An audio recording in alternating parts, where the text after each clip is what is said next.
முதல் வாசகம். ஆண்டவர் முன்னிலையில் நாம் பாவம் செய்தோம். நம் கடவுளாகிய ஆண்டவருக்கு நாம் கீழ்ப்படியவில்லை. இறைவாக்கினர் பாரூக்கு நூலிலிருந்த வாசகம். 1வது அதிகாரம் 15 22 முடிய உள்ள இறைவார்த்தைகள்.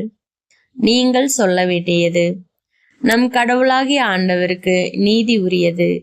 ஆனால் நமக்கும் யூதாவின் மக்கள், எருசலேமின் குடிகள், நம் அரசர்கள், தலைவர்கள், குருக்கள், இறைவாக்கினர்கள், மூதாதையர்கள் ஆகிய அனைவருக்கும் இன்று போல தலை குனிவுதான் உரியது.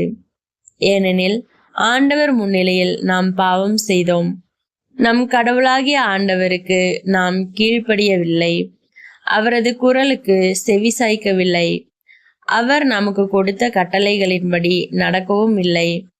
நம் கடவுளாகிய ஆண்டவர் நம் மூதாதையரை எகிப்து நாட்டிலிருந்து அழைத்து வந்த நாளிலிருந்து இன்று வரை நாம் அவருக்கு பணிந்து நடக்கவில்லை.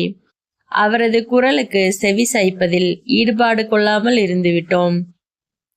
ஆகவேதான் பாலும் தேனும் வழிந்தோடும் நாட்டை நமக்கு கொடுக்கும் பொருட்டு எகிப்து நாட்டிலிருந்து நம் மூதாதையரை ஆண்டவர் அழைத்து வந்த பொழுது தம் அடியரான மோசே வாயிலாக அவர் அறிவித்திருந்த கேடுகளும் சாபங்களும் இன்று வரை நம்மை தொற்றி கொண்டுள்ளன.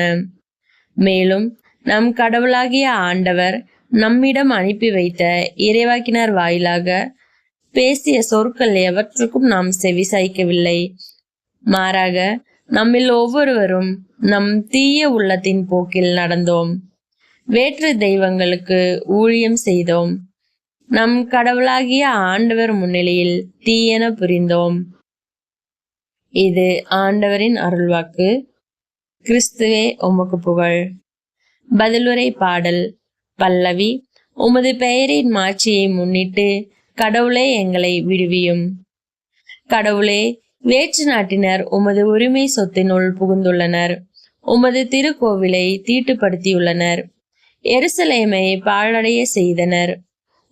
ஊழியரின் சடலங்களை வானத்து பறவைகளுக்கு உணவாகவும் பற்றுமிகு அடியாரின் உடல்களை காட்டு விலங்குகளுக்கு உணவாகவும் அவர்கள் அளித்துள்ளார்கள். பல்லவி. உமது பெயரின் மாட்சியை முன்னிட்டு கடவுளே எங்களை விடுவியும். ரத்தத்தை தண்ணீர் என எருசலேமை சுற்றிலும் அள்ளி இறைத்தார்கள். அவர்கள் அடக்கம் செய்ய எவரும் இல்லை. எங்களை அடுத்து வாழ்வோரின் பழிச்சொல்லுக்கு இலக்கானோம். எங்களை சூழ்ந்துள்ளோரின் நகைப்புக்கும் ஏளனத்திற்கும் ஆளாகிவிட்டோம். ஆண்டவரே, இன்னும் எவ்வளவு காலம் நீர் சினம் கொண்டிருப்பீர்? என்றென்றுமா உமது வெஞ்சினம் நெருப்பாக எரியுமோ? பல்லவி. உமது பெயரின் மாட்சியை முன்னிட்டு கடவுளே எங்களை விடுவியும். எம் மூதாதையரின் குற்றங்களை எம்மீது சுமத்தாதேயும். இரக்கம் எமக்கு விரைவில் கிடைப்பதாக. நாங்கள் மிகவும் தாழ்த்தப்பட்டிருக்கிறோம். பல்லவி. உமது பெயரின் மாட்சியை முன்னிட்டு கடவுளே எங்களை விடுவியும். எங்கள் மீட்பராகிய கடவுளே, உமது பெயரின் மாட்சியை முன்னிட்டு எங்களுக்கு உதவி செய்தருளும். உமது பெயரை முன்னிட்டு எங்களை விடுவித்தருளும்.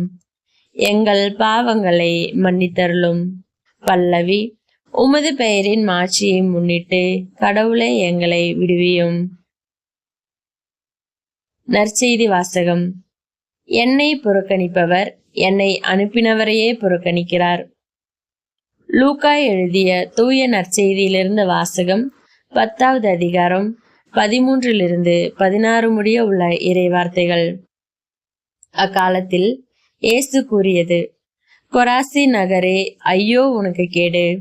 பெத்சாயிதா நகரே, ஐயோ உனக்கு கேடு! ஏனெனில் உங்களிடையே செய்யப்பட்ட வல்ல செயல்கள் தீர், சீதோன் நகரங்களில் செய்யப்பட்டிருந்தால் அங்குள்ள மக்கள் முன்பே சாக்கு உடை உடுத்தி சாம்பலில் உட்கார்ந்து மனம் மாறியிருப்பர்.